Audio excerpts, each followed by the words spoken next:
All of us have received phone calls claiming we've won a prize or we owe thousands of dollars to the IRS. But senior citizens seem to be the most targeted and most vulnerable to these scammers. Here to talk to us more about scams targeting our seniors and what we can do to protect ourselves and our loved ones is Sheriff David Morgan with the Escambia County Sheriff's Office.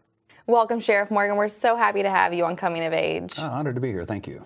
And today we're talking about scams targeting our senior citizens, which is really close to Coming of Age, Council on Aging's heart, because we deal with seniors every day. So what are some popular scams that you're seeing nowadays? The ones that are the most difficult and the ones that probably I would almost put them in the category of maddening for us. And the reason why I say that is this.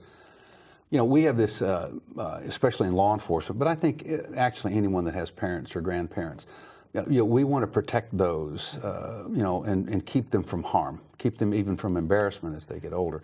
So the maddening scams that we deal with the most, that we have the least amount of control over, are the telephone scams. And they come over the television. A lot of very senior citizens don't use computers as much as younger folks do, but they have access to their cell phones. You'd be surprised at the number of seniors who are very adept at cell phone usage and all that.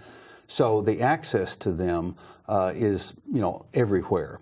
And so they get these scams, in the medical arena. You need a particular product, et cetera. And so that spills over into Medicare and Medicaid scams many times. And they are so vulnerable to that. Why? Because seniors, many times as we get older, we get very isolated. We don't communicate well with a lot of people. And then, unfortunately, in society, we still shuffle our seniors to the side, and they don't communicate as much as they should with family members and folks who in positions of authority. So they're very susceptible to these sorts of scams. And we work cases where one of the latest ones had to do with a child calling you from out of the country, especially Mexico or Europe, and they would say, Grandma or Grandpa, I've been incarcerated down here. I need $5,000 or $10,000 for bail money, or they won't let me go. We worked a case last year with a lady in one of our senior citizens' retirement communities that lost $30,000. Wow. Now, here's the sad part. This lady to this day is still convinced that that was her grandson. It was not.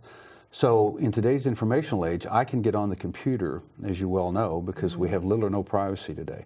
I can pull up a tremendous amount of information about you and communicate even to another family member, names of relatives, where you live, the job that you have, et cetera.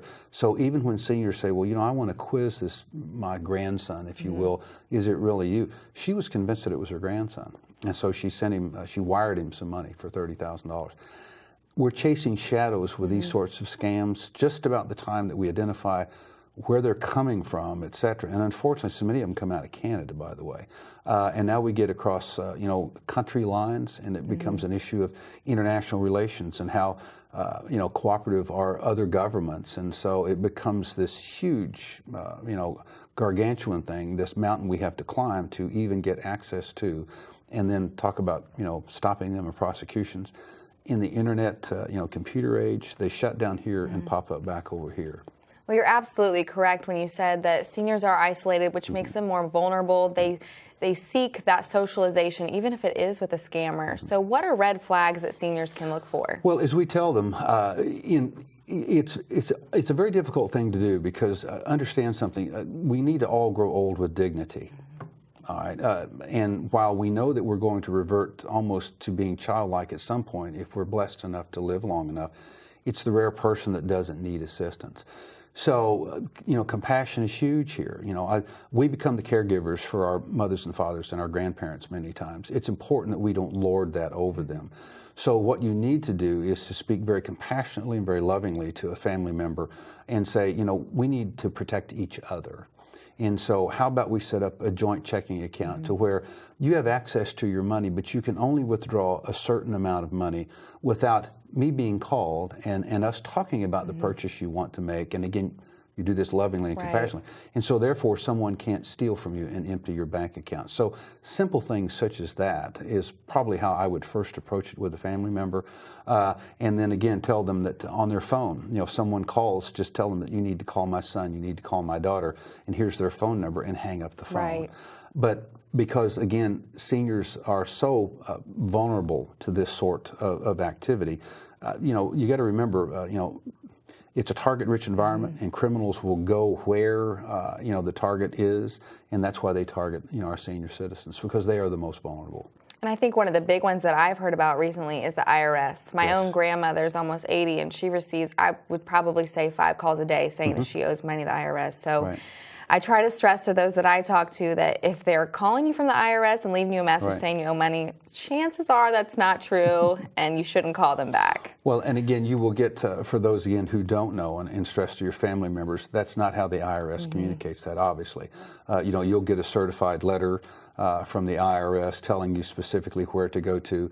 And remember, the safe thing to do is to just call the IRS locally. They're in our phone book, and so you can look up the number and give them a call and say, is there any truth to this? But all of those that we get are reported to our state attorney, to the U.S. attorney, and of course to the FBI and the IRS when we get that information. And just about the time, again, we identify who they are and where they're coming from, they shut their operation down and they move someplace else. The best way that we combat crimes against seniors today is through information and, again, education for our seniors, to let them know that there are predators out there that have targeted you specifically, and here's the things you must do to keep yourself safe. Because nothing's more frustrating for us than to have a senior call us and say, hey, Sheriff, I just lost $10,000 and I want to prosecute this person. Number one, I probably won't be able to find them, and I have to refer that case to another agency. And we're looking at spending hundreds of thousands of dollars to find someone who will shut down and pop up someplace else. So in this instance, it's not the answer I know that our community wants, but it's the right answer because it's the truth, is that you must protect yourself from these predators. And that was going to be my next question is, I know you're receiving lots of calls about scammers. When is it too late? If you've already wired the money, is it too late? Once the money leaves your bank account, it is too late. It's gone, because a wire transfer is almost instantaneous. And so that's why we say set up the protections with your family member to where our seniors can't make an independent decision to wire certain amounts of money without your approval. So, talk to if you have a financial planner or advisor who is, watching your funds, or your bank, of course, to do that. You can also set limitations on the amount of money that you can take out of a debit card or even a credit card, that you can only charge so much at a certain time. Our banking institutions want to work with us on those things because they understand that many times they lose as a result of that. And so it's a collaborative effort between all of us. But forewarned is forearmed. And while we would love to tell our community that I have this magic plan, or law enforcement has this magic plan that will stop all of these crimes against our senior citizens, it's just not true. Well, I know we're thankful to have the Escambia County Sheriff's Office involved in this process. What is the process? Do they call the Escambia County Sheriff's Office to report a scam? How does that work? You do. We're not the cognizant authority for those sorts of scams over the internet or over telephones. That, again, bounces into the federal arena. But what we do is we take an initial report. We coordinate it with our state attorney's office, and then with the U.S. attorney's office, and normally with the FBI. And then again, it goes on a reporting list. Unfortunately, those agencies will tell you, meaning the Bureau, that they will take and log your information and add it to their growing database of those scammers that are out there running these particular crimes. But again, not to get your hopes up that there will be anything that will really come of it. And again, that's a sad fact of law enforcement today. And it becomes just a matter of dollars and cents. While we want justice. If I've told folks, if you steal $1 from me, I want you to be arrested and prosecuted because you stole from me. Right. However, the reality of life is that do you expect the U.S. attorney or the state attorney, in this case, if it's a local crime, to spend $100,000 to recover $1 from me? And the answer is no. So that's the balance that once it gets into the court system that it has. We'll take the report. We'll report the information that we receive. But once we give that case now to another authority, they become what's referred to as the cognizant authority now for the prosecution of that case.